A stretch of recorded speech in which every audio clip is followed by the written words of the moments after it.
Welcome to another video by Haste Computer Repair, and today's build features a good combination of hardware that I had a lot of fun testing out.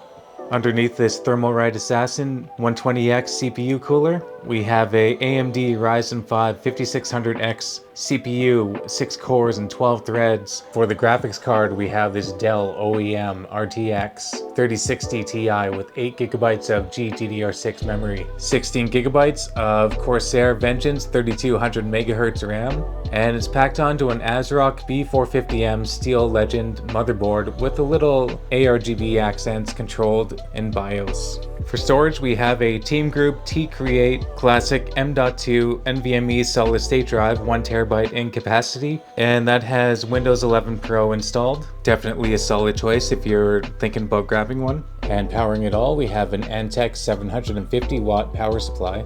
And there's a 1TB Western Digital 3.5-inch hard drive for extra storage. And this is built into a Gamdias Apollo E2 PC case, which is great bang for the buck on a budget. It features nice glass side panels with a little handle, easy access, you can just pull it apart. The two large air intake fans have just enough ventilation, although there is no dust screen. The top I/O features USB 2.0, USB 3.0, microphone and headphone input, power button, reset button, and this little LED button that controls the ARGB on the front case. That can also be wired into the CPU cooler and other fans, but because we always stick to a budget here, I chose the Thermalright fan with no ARGB, and we're just using the stock exhaust fan that came with the case. Still, as you'll see in my testing, that's more than enough for cooling the system. Onto the rear of the motherboard, we have a mouse and keyboard PS2 port, USB 2.0, DisplayPort and HDMI ports that we won't be using because the 5600X does not have integrated graphics,